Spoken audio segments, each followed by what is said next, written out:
Are you ready for the truth? Today's topic might surprise many of you, so hold on to your seats. We're going to discuss what happens to our souls when we die. And if you have even the slightest curiosity about spirituality or religion, you know this is a question that has kept humans awake at night since we first started pondering our own mortality. Now, before we dive into it, let me ask you this. How many lives do you think you've lived? Maybe 2, 5, 10, or perhaps even more. Now, most of us tend to think we've only lived one life thus far, but there are those who claim they've already lived several and will continue living many more. This belief is called reincarnation, which means rebirth. The concept is simple. When someone dies, their soul is reborn into a new body. This process can happen repeatedly over millions of years, with the soul moving from one earthly vessel to another until it reaches a state of enlightenment or union with the divine. This idea has been embraced by many, especially in Eastern religions like Hinduism and Buddhism, where it's a central tenet. But here's the twist. The Bible doesn't share the same view. In fact, it strongly opposes reincarnation. Let's explore why. What does the Bible say about the soul? To understand why reincarnation isn't part of Christian theology, we need to first understand what the Bible teaches about the soul. The word soul appears many times throughout both the Old and New Testaments. In essence, the soul represents the immaterial essence of a person, the part of us that continues to exist beyond our physical bodies. In the Old Testament, Genesis chapter 1 verse 20 states, "And God said, let the waters teem with living creatures, and let birds fly above the earth across the heavens. And God created the great sea creatures, and every living thing that moves and swarms in the water according to their kinds, and every bird according to its kind. And God saw that it was good." Notice the phrase living creatures. This implies that these creatures had souls, a life force that distinguished them from inanimate objects. Moving forward to the New Testament, Jesus' teachings offer more insight. In Matthew 10 verse 28, he says, "Do not fear those who kill the body, but cannot kill the soul. Rather fear him who can destroy both soul and body in hell." Here, Jesus distinguishes between the soul and the body, indicating that the soul continues to exist after the body dies. Furthermore, he warns of a place called hell, implying that the soul is at risk of eternal damnation. These passages demonstrate that in Christian theology, the soul is immortal. It goes on after death and faces either heaven or hell. This contrasts sharply with the Buddhist idea of an endless cycle of rebirths. What is reincarnation? Reincarnation, also known as rebirth or the transmigration of the soul, is a central tenet in religions like Hinduism and Buddhism. It's based on the idea that the soul, also called the Atman in Hinduism, is immortal and never truly dies. Instead, it leaves its current physical form upon death and enters a new one.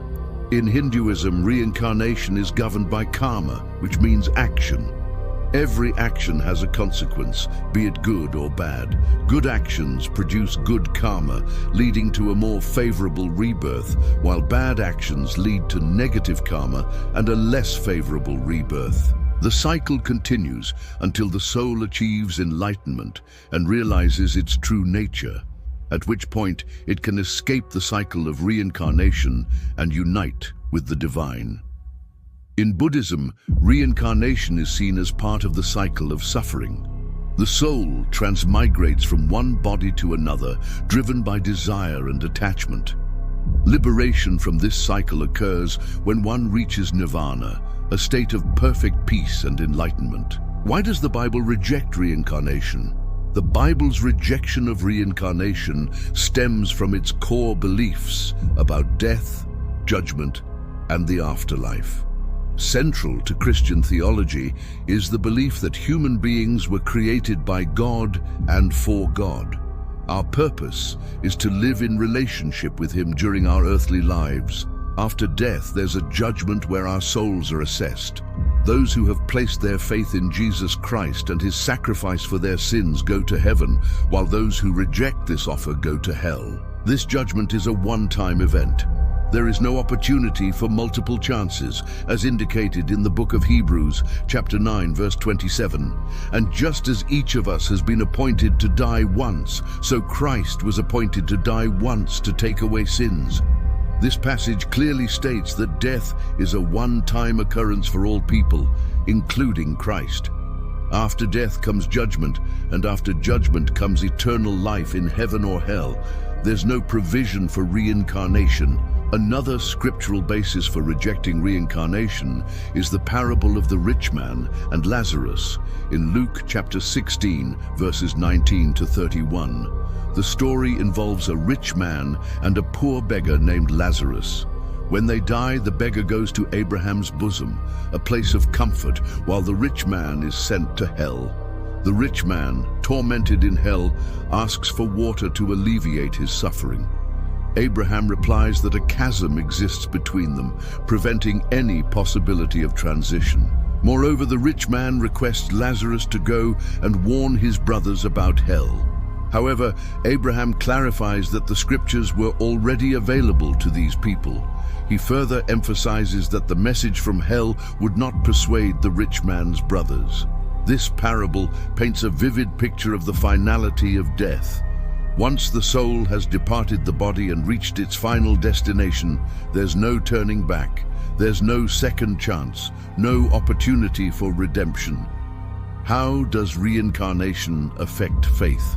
The belief in reincarnation can significantly affect one's faith and understanding of the world.